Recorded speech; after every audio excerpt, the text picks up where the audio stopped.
Gaano nga ba kalakas sa gasolina ang isang CF Moto 450 SR?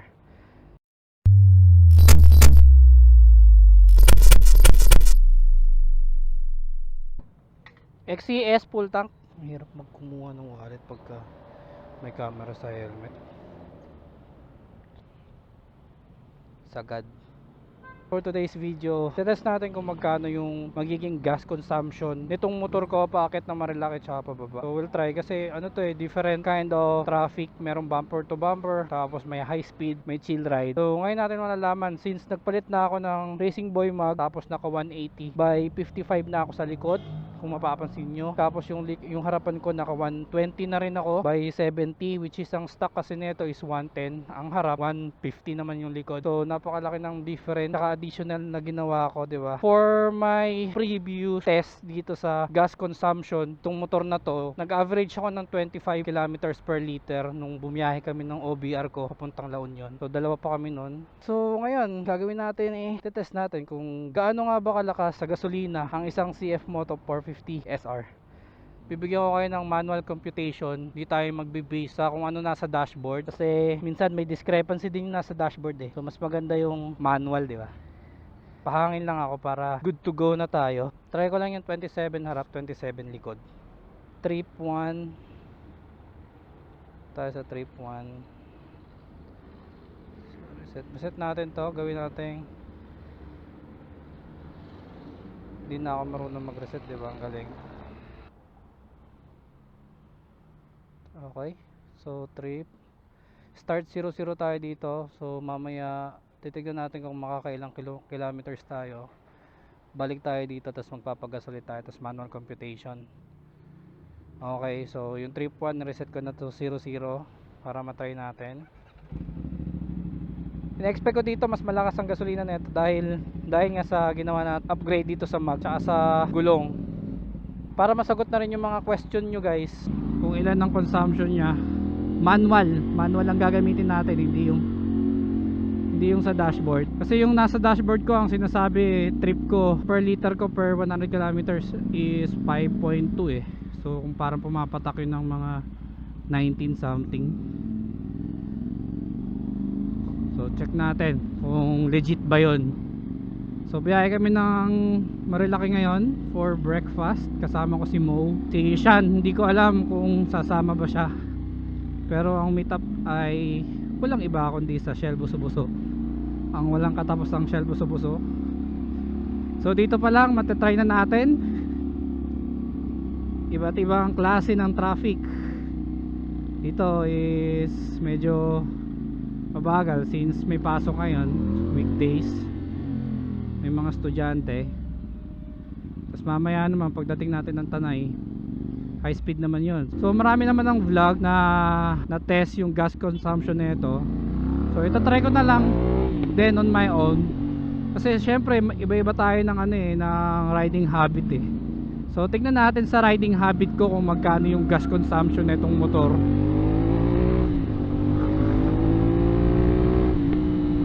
Tsaka nagpalit na ako ng max, 'di ba? Tingnan natin kung magbe-bearing din 'yun sa pagkakaroon ng 'di ba? Pagko-compute ng gas consumption kasi bumigat yung motor.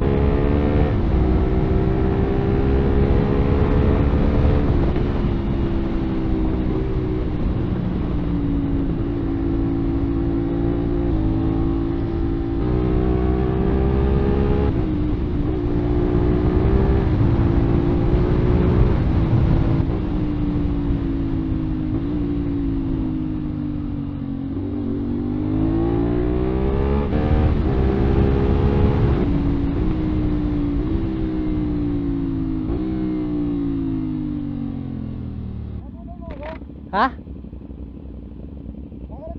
Oo, sa likod mo ako Bilis mo Ang bilis mo.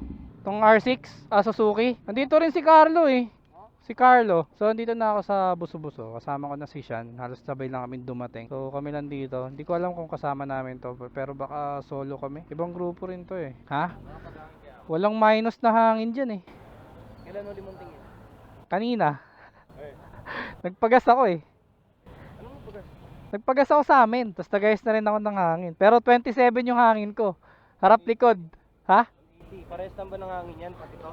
Di ko nga alam eh. Di ko rin alam kung paano hanginan tong Rosso 3. Comment below guys kung alam nyo kung anong tamang pressure ng hangin dito sa Rosso 3. Kasi naka Rosso 3 ako na gulong. Di ko alam kung anong hangin. Ginagawa ko na lang sa stock kasi ang recommended 32 harap likod. Recommended by Casa yun guys. Pero dito ang ginawa ko ngayon is 27. Di ko alam kung goods yun. Pero pagka pinipisil ko malambot eh. Pero sa riding ko okay naman. So baka mag-stick na lang din ako doon.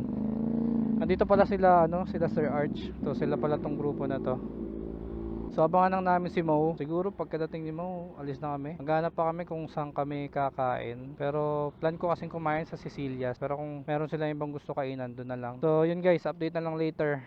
Tapusin nyo yung video guys. Malapit na ako mag 1,000 subscribers. So sa mga hindi pa nakasubscribe dyan, subscribe na kayo guys. Road to 1K na tayo. 1K subscribers. So mag-iisip pa ako kung ano pamimigay natin doon. Pero stay tuned. Hirap na kami, tatlo lang kami dito. Bale, sasabay na kami dito sa Indianos. Pero sa likuran lang kami. Shoutout kay Sir Abet, naka 6R. Ingat, ride safe sa inyo.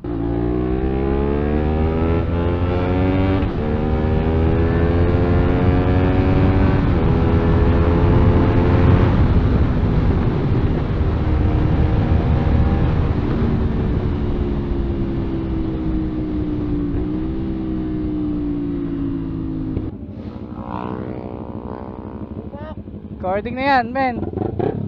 So, si Sean, iniwan kami. Sabi ko, set up muna yung 360.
Para bumababa yung Insta 360 ko.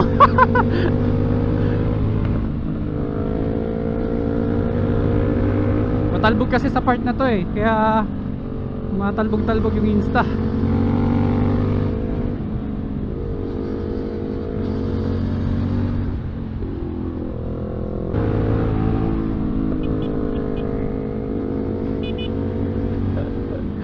Buday na to si Mau. Hindi ako pinapansin.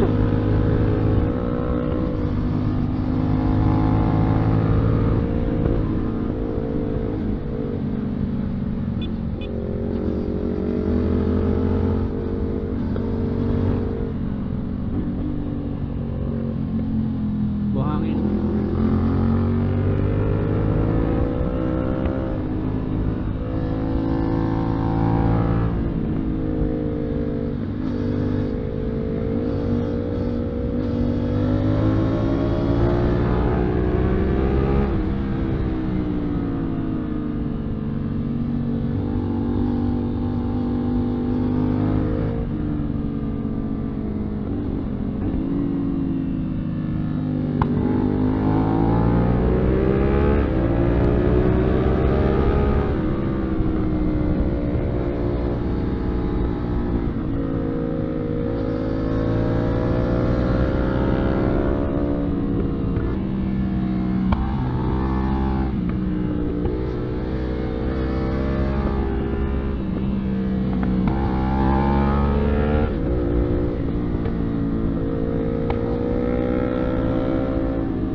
madulas na dito kasi pagka nag-uulan eh.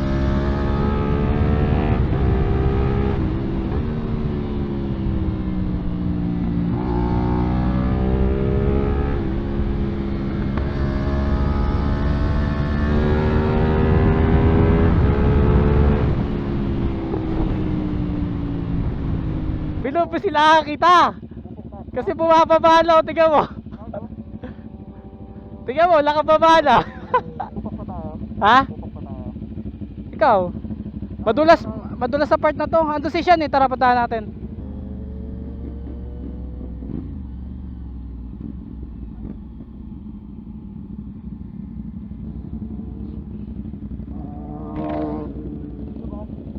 Kayo, gusto nyo dito? Okay lang dito.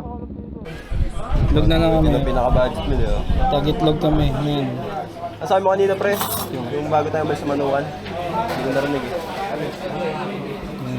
Yung uminot muna na ako. Tayo sa Yeyis. Yun o. Yun o, shoutout kay Mo. Kumikembot kanina. Bakit? Kumikembot kanina. Si Sean na iniwan kami. Hinintay na lang kami sa Manukan. Umupa kasi ka. Nabutan ko yung nasa dulo nila yung naka-AJB din na. Nakasabay ba? Nakasabay ba? Mga info. Ha? Wala ka Sinabayan niya. Kanina. J4 tsaka info.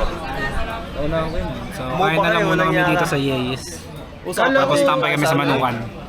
Usapan, tigil tayo sa ano, bago mag-straight. Bago mag? Straight. Ah, Sa straight pala. Ito yung pagkain dito. Kung tayo nga pa namin iabulin namin, hindi inabol ko. Try nyo rin dito guys minsan pagka umakit kayo sa mga di pa nakakakain. Sarap yung mga ano nila dito, pizza. Saka yung breakfast nila affordable. Pero kung mahilig kayo sa sabaw, walang sabaw dito eh. As of now, wala pang bawas yung gauge natin. 44 kilometers na yung takbo natin mula nung pagas tayo. Dito na dali si Gio dito sa part na to. Ano talaga dito eh, mabuhangin. Ito, buhangin talaga sa part na to. Yan no, habaan yun no. Di na nawala yung buhangin na yan. Feeling ko kahit alisin, may mag-alis dyan, ibabalik lang. Part na to talaga. Kasi ewan ko kung bakit ganyan yan. Ang ganda pa naman lumiko dito.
Next time ulit. Tambay ka. Ikaw anak, mag-aaral ka mabuti anak. Ha? Ito. Yan. Ayos. Ken. Nice. Ingat, ingat. Shan. Ingat. Ay, traffic naman. After ng mainit, malamig na ride. Ganito talaga yung aabutin mo pag pauwi na, no? So kanina, nagpa-full tank tayo, diba? Naka-accumulate na tayo ng 105 kilometers. I-visit na, guys. Papakita na natin. Malalaman na natin kung magkano yung ating gas consumption. Kung titignan nyo, puno pa eh. Yan, no? Halos wala pang kalahati. Mahal ng gas. 66 ang XCS. Diesel 65, ano? Piso lang. Sige. Sige, sagad nyo kuya. Sagad po? Oo, sige pa. Ayan, okay na yan. Uy, sagad kung sagad.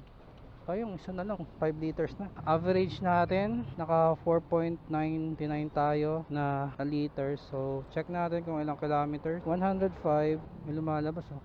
Maintenance is about to expired.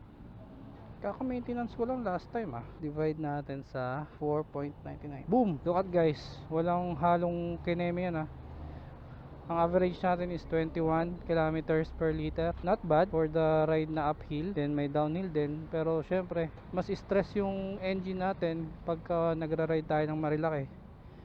Kasi mostly ano tayo dyan eh, kahit downhill or uphill, lagi tayo nagmo more than 8,000 RPM. Minsan umabot pa nga tayo ng 10.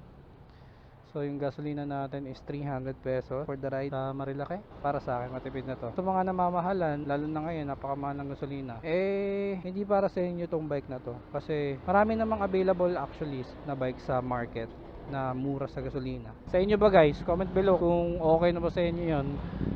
Yun lang guys, end ko na yung video dito. Sana nasagot yung question nyo about gas consumption, no? Hope you enjoy this video. Please like, share, and subscribe. And see you on my next vlog. Bye!